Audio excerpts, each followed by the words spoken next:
Hey guys, welcome back to your #1 place for cozy design and gaming content. Today we're going to have a discussion on the differences between Pastiche and a straight up ripoff. About a month ago I picked up Moonstone Island, not really expecting to make any content around it, but it looked like a fun and interesting take on the farming sim genre. And since I can't seem to pass up a Stardew Valley like, I grabbed it on Steam and was planning to play it on the Steam Deck. I haven't played much so far. I've gotten pretty far, but not, I haven't 100%ed it or anything. But I can tell that this game was made with love. Overall, from a technical standpoint, it's great. The art is amazing, the mechanics work well. There are some slight stutters on the Steam Deck, which for a game of this graphical style is a bit surprising. However, I wouldn't dock any points for that because, frankly, that doesn't affect the way the game actually plays. No, what's more important is the big question. Is it a pastiche or just another ripoff? Certainly, it's taking a lot from Stardew Valley. The menus are very similar in layout, the farming and relationship mechanics are similar. The town has a similar feel, and the dungeon experience is also similar. However, I don't think they're simply ripping off Stardew Valley. Yes, even the name sounds familiar, but frankly in this genre that is kind of to be expected. But importantly, I think the game is taking what it likes and what it thinks works well about Stardew Valley and changing it and tweaking it to kind of improve on what's already there. Take the dungeons, for example. There isn't simply one dungeon where you go to different levels to farm resources. Instead, they have you discover holes in the ground, which spawn a dungeon, loot, and enemies. And the fact that the game is a deck builder, though I really think it's much more focused on just how much it is a Pokemon-like, the deck building is kind of just incidental to the way that the combat works. I'm not particularly familiar with the deck building genre. I don't know if this is kind of a standard, but the way that the combat essentially works in Moonstone Island is that you fight and tame creatures, Pokemon, and you add them to your party. And then throughout the game, you kind of collect cards, and each character, each Pokemon, has a deck of cards that they can kind of randomly draw from in battle, and then you choose from those moves. I don't know if it's more deck builder or more Pokemon-like. In my opinion, having only really experienced Pokemon, it's very similar to just Pokemon, and then they just kind of switched up the combat system and made it a randomized card system.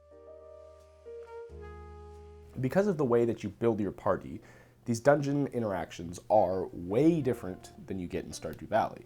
The whole point of the dungeons in Stardew Valley is to get resources and progress the Adventurers Guild, whereas in Moonstone Island, you use these dungeons to find potential party members to level up your party, and to find resources. And the way you find these dungeons, I think, is more engaging. I like the feeling of discovery that you get when you cut a tree down or a rock and suddenly a hole appears and you don't really know what might be down there. It's a fun time, and I think it's a worthwhile deviation from the Stardew Valley norm. Now, the thing I find a bit more sketchy than the comparisons to Stardew Valley are the comparisons to Kiki's delivery service. The absolute second that I opened the game, I could see the similarities. During the tutorial, you find out that your family are alchemists, like in Kiki's delivery service, though they're witches. Then, once you finish the tutorial, you're sent off on your 1-year excursion to train up in a far-off town, like Kiki's delivery service. Then, the cutscene involves your character borrowing your parents' broom, like in Kiki's delivery service, and taking off on their nighttime adventure, again, like in Kiki's delivery service. Then, getting blown off their broom, say it with me, like in Kiki's delivery service, and landing in a town where you plan to become the new alchemist, like in Kiki's delivery service. And this is just where these similarities begin. Don't get me wrong, for someone whose all-time favorite Ghibli movie is Kiki's delivery service, this is great. I love seeing callbacks to this movie, though it does call into question just how original this game really is. I found a lot of callbacks to other media and games throughout my time with this game, and this isn't necessarily bad either, though it does make me feel a bit uneasy about the game overall. When I was thinking about making this video, I was trying to think about what take I would have on the game.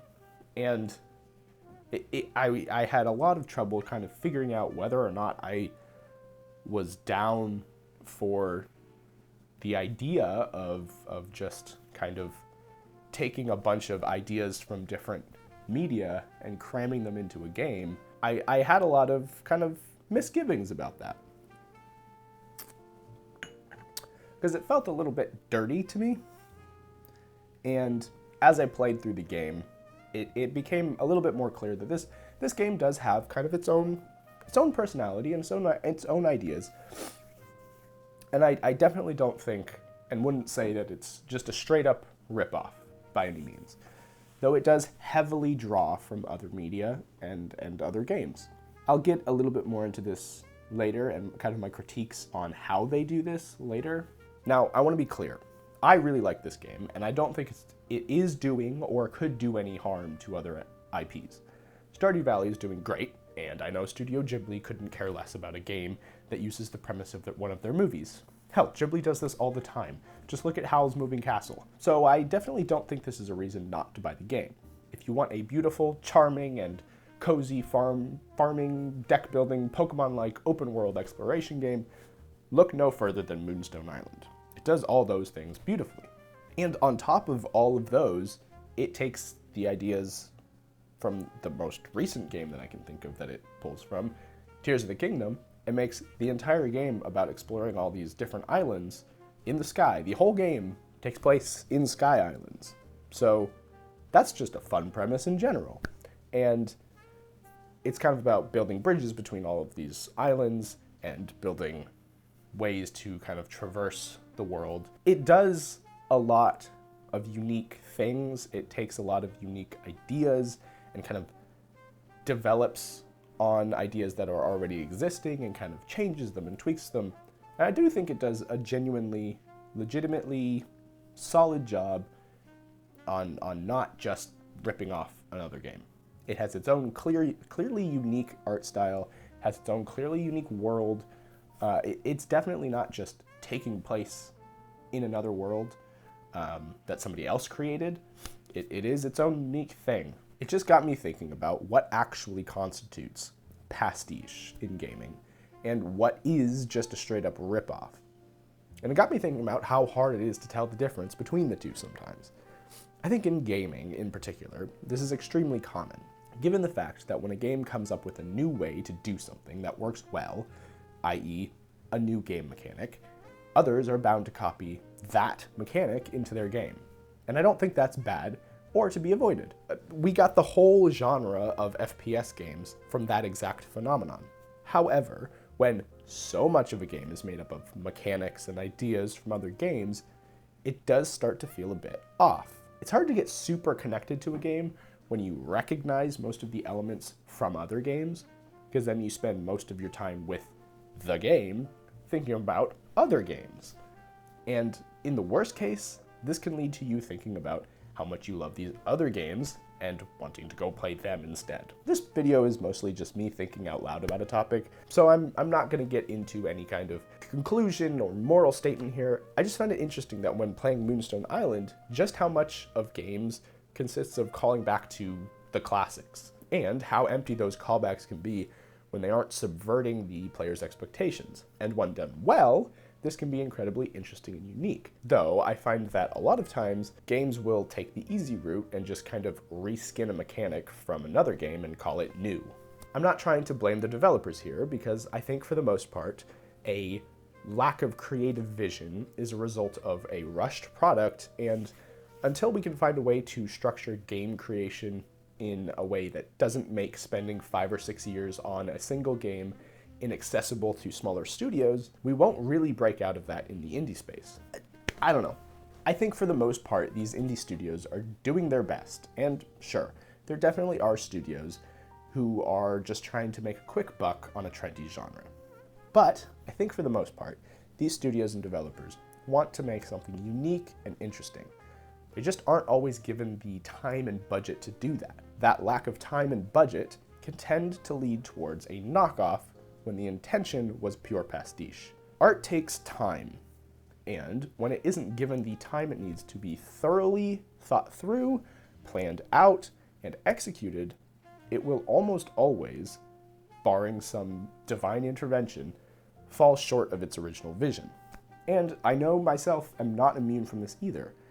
I can't tell you how many of my projects from school started out intending to be a loving tribute to some cool piece of retro hardware that, due to a lack of time to really think out what made these products so great, turned into a hobbled together collection of parts and pieces from things I was trying to reference. Art is hard and complicated and takes a lot of thinking.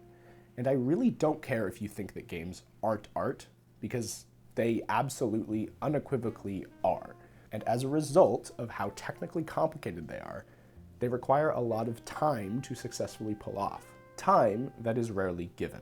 We've seen a lot of really amazing games released this year, and I know for me personally, this has really reinvigorated my interest in the hobby.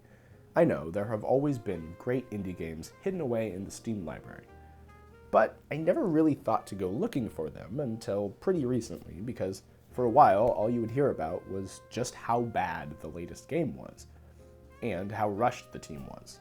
And while I certainly found a way to enjoy a lot of the games people were dogging on, and in a lot of cases I did find that sentiment to be pretty unwarranted, all the negative energy really didn't make me super excited for new releases, or to go try out a game, because I knew people would probably just want to talk about how much it sucked. But this year, we've had banger after banger, and even games that were once thought to be unsalvageable, like Cyberpunk 2077, have, for the most part, recovered, at least in the general perception. And while games will always have flaws and issues, and copying will always be something to keep an eye out for, I look forward to this post-2020 gaming world where publishers are seemingly starting to understand that games need time and love in order to be good. But what do you think? Has your experience with games been similar to mine? What do you think about games copying the homework of those that came before them? Regardless, I thank you for watching this video. I know you didn't have to. I hope you have a great day, and happy gaming.